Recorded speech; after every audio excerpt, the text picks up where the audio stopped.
Attempt number 3. So, Sign Crushes the Motorist. Hurting. What can I say? This album's phenomenal. First off, though, it is very much a sequel to I'll Be Okay.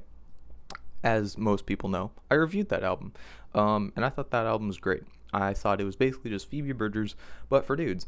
And if that album was Phoebe Bridgers, but for dudes, because dudes be like that, then I feel like this album is for anyone who cries at 3 a.m. in the morning about a relationship that they fucked up 6 months ago.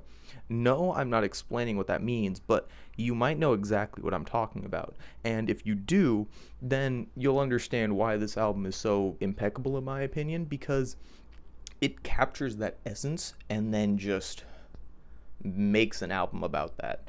Like, from the jump, you know what it's about, and even then, it doesn't really, like, I don't know, it doesn't feel like it's invading a space or like it's too intimate, it's too private.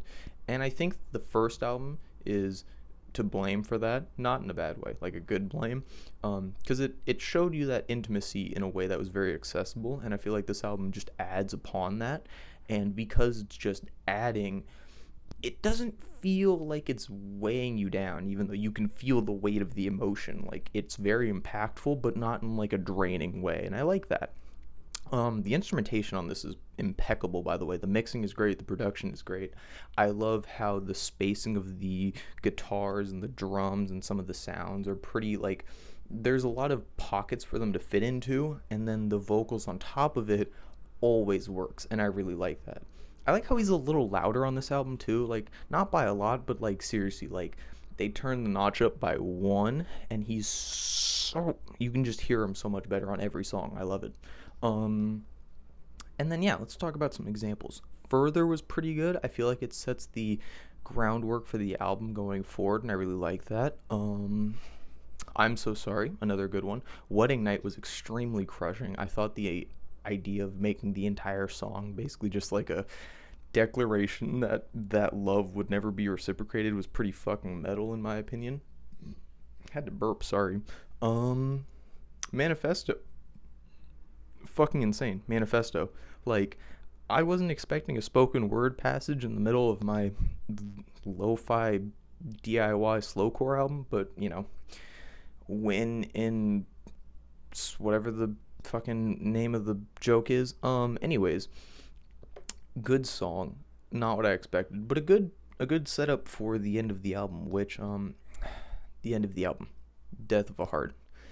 This is kind of the song that you think you're gonna get, but you don't really expect it until you hear it, right? Because like the entire album, it's very slow, it's very quiet, it's very reserved in a certain way, and then you hear that drum. It's just kind of pounding in the background, and then you hear his lyrics, and then you hear what he's talking about, and you're like, fuck me, how'd you make that a sound? Like, how'd you make whatever that hurt is into a sound? Because that's exactly what I thought when I heard it. I was just, that pounding, that fucking thumping. And then he just starts talking about it, and I was just like, oh my god, this is fucking genius. Like, I'm sorry if I'm like dick writing this fucking album, but this song's really good, and I really like how it displays exactly what it's about in such a, like, in your face, and yet it's not subtle, but like low key. Like, it's not beating you over the head. It's not like, hey, this drum line is the pain I feel inside. But he makes the connection anyways. He's like, yeah, this shit hurts, and then the drum line is just,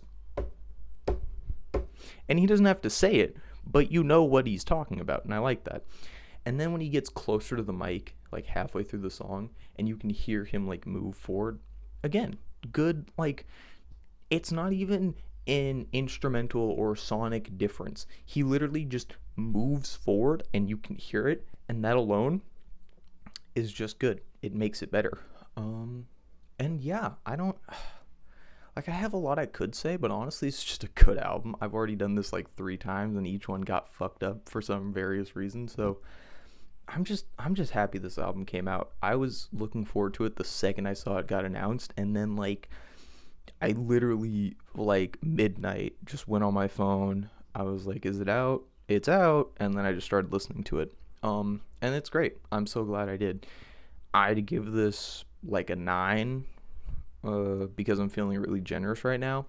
In reality, probably like an 8 plus. But for now, it's a solid 9. I really like this. I really like how the concept from the first album is just built upon here, and without sacrificing what it was originally, like the sonic like trajectory of it. I like how it builds on its sound without sacrificing the narrative cohesion. It's very good.